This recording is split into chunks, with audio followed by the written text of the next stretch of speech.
नमस्कार दोस्तों, VK knowledge electrical में आप सभी का स्वागत है। दोस्तों, राजस्थान टेक्निकल हेल्पर भर्ती के लिए लिंक एक्टिवेट हो चुका है।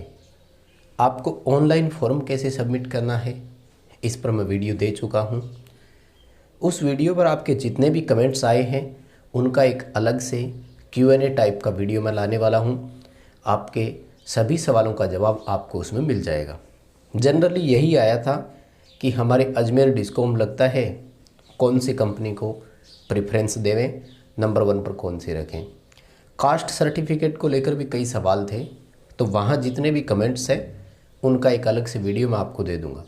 आज की वीडियो में हम बात कर रहे हैं टेक्निकल हेल्पर की मेरिट कैसे बनेगी, हमें कौन सा डिस्कॉम चयन करना चाहिए फॉर्म भरते समय और कौन सी कैटेगरी से फॉर्म अप्लाई करें। कई बार बच्चे को क्या अपनी कैटेगरी से ज़्यादा अनरिजर्व वाली सीटें दिखाई देती है, तो वो कंफ्यूज हो जाता है कि अनरिजर्व में अप्लाई करूं या अपनी कैटेगरी में अप्लाई करूं। तो इसी पर मैं पूरी चर्चा आपके साथ इस वीडियो में करूंगा। आप इस वीडियो को कंप्लीट लास्ट तक देखिएगा, आपके सभी सवालों का डाउट दूर हो जाएगा, क्योंकि यहाँ थोड़ी सी गलती कर दी ना बाद में बहुत भारी पड़ती है और फिर अफसोस ही रह जाता है। पूरा कंप्लीट देखना, फिर भी कोई सवाल रह जाए तो कमेंट बॉक्स खुला है, कमेंट कीजिए, उसका अलग से एक वीडियो आपको मैं बना दूंगा। कमेंट्स का रिप्लाई कई बार नहीं हो पाता है, तो आप रिप्लाई का वेट ना करें, आप वीडियो जब आए उसका Q&A ज़रूर चेक किया करें। आगे बढ़ने से पहले निवेदन रहेगा, इस वीडियो के डिस्क्रिप्शन में लिंक दिया हुआ है, हमारा एंड्रॉयड ऐप डाउनलोड कीजिए। ऐप में टेक्निकल हेल्पर के लिए विशेष रूप से फ्री प्रैक्टिस टेस्ट उपलब्ध है, आप उसका फ़ायदा ले सकते हैं। कंप्लीट पेड कोर्स भी अवेलेबल है, आप वो भी ले सकते हैं।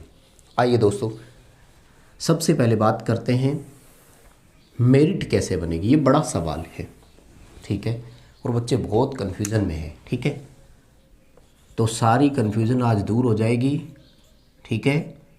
मेरिट तैयार करने का बेस क्या रहता है, तो आपको मैं सबसे पहले बता दूं, प्री की मेरिट अलग है और उस मेरिट का मेन के लिए कोई मायना नहीं है, मतलब उसमें कहीं कोई नंबर ऐड नहीं होंगे। 10 गुना प्री में पास करेंगे। एक बार आइडिया लेते हैं, 1512 पद है, मतलब 15,120 बच्चे जाएंगे। अगर आप प्री में 15,120वें नंबर पर भी है तो भी मेन में टॉपर बनने की संभावना है, क्योंकि अगर मेंस आपका अच्छा जाता है तो उसी की मेरिट बनेगी और फाइनल सिलेक्शन उसी बेस पर होगा। सबसे पहली चीज़ क्या है मैं आपको बताऊं, डिस्कॉम का बच्चों के लिए रहता है कि कौन से डिस्कॉम को कैसे बुलाएंगे। तो उससे पहले मैं आपको ये बताऊं कि 15 गुना कैसे बुलाएंगे, तब आपको समझ में आएगा। देखो, ओवरऑल 1512 पद है और इसका 10 गुना बुलाएंगे, यानी 15,120 बच्चे जाएंगे। अब आ जाते हैं डिस्कॉम वाइज। तो जैसे मैं आपको जोधपुर की बात बताऊं तो जोधपुर विद्युत वितरण में लगभग 400 पद है, ठीक है, 397 है शायद। इस 400 का है मतलब यहाँ से 4,000 बच्चे सिलेक्ट होने हैं, कन्फर्म है। जयपुर की अगर मैं बात करूं तो जयपुर में राउंड फिगर में ले लेते हैं, 1,000 पद है, तो यहाँ से 10,000 बच्चे सेलेक्ट होंगे, ये श्योर है, 10 गुना हो गया। अब देखो बुलाएंगे कैसे, वो बुलाएंगे ऐसे कि अगर मैं बात करूं जोधपुर डिस्कॉम की, तो जोधपुर डिस्कॉम में अनरिजर्व की जो सीटें हैं वो है 135, ठीक है।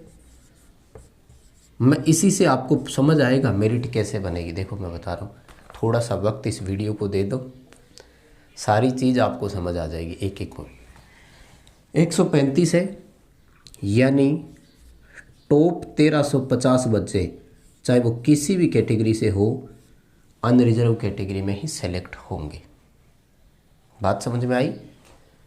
लेकिन उन बच्चों की प्रेफरेंस देखी जाएगी, ऐसे नहीं, क्योंकि देखो मैं बताऊंगा आपको होगा क्या। एक एग्ज़ाम होगा, यानी जिसको आप कॉमन पेपर बोल सकते हो। एक एग्ज़ाम का मतलब जो दोनों तीनों कंपनीज़ के लिए एक पेपर होगा, वैसे तो मोर देन 1 शिफ्ट हो ही सकता है। यानी एक कॉमन पेपर होगा। और मान लीजिए सबसे पहले 100 नंबर का क्वेश्चन पेपर हो रहा है। मान लीजिए कि हमारा जो बच्चा टॉपर है उसके 85 नंबर है, ठीक।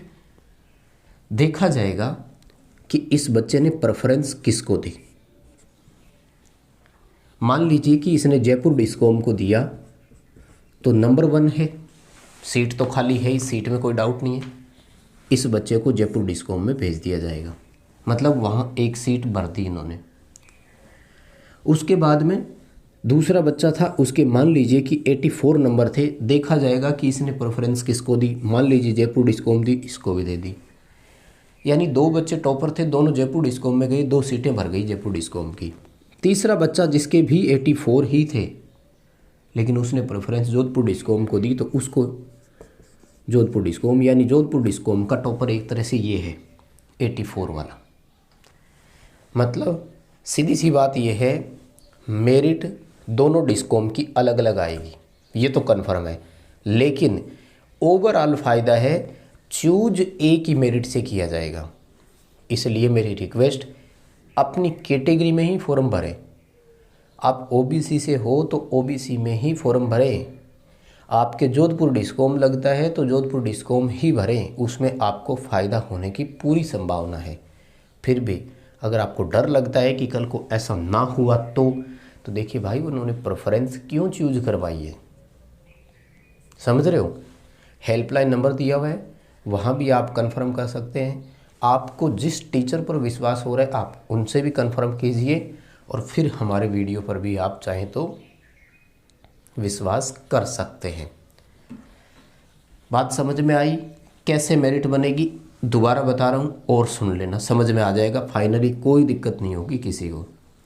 सबसे पहले वो ये देखेंगे कि इस बच्चे ने प्रेफरेंस किसको दी। अब सुनो मेरी बात ध्यान से। फॉर्म भरते गए। मान लीजिए कि एक बच्चा ऐसा आया जिसके नंबर थे 58, ठीक है, ध्यान से समझना, मैं बात बता रहा हूँ। और ये बच्चा अनरिजर्व कैटेगरी का है।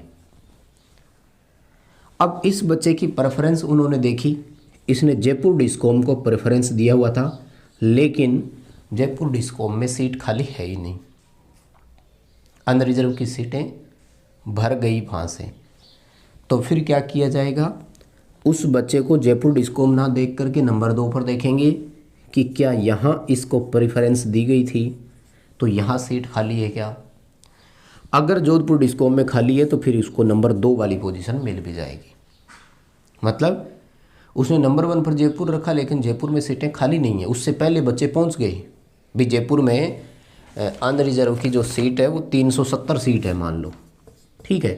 370 का मतलब हो गया 3700, 10 गुना। तो ये बच्चा अनरिजर्व वाला मान लो 3701 नंबर पर है, तो उसको जोधपुर डिस्कॉम में प्रेफरेंस देखी जाएगी। अब जोधपुर डिस्कॉम में जनरल की सीटें हैं 135, यानी 1350।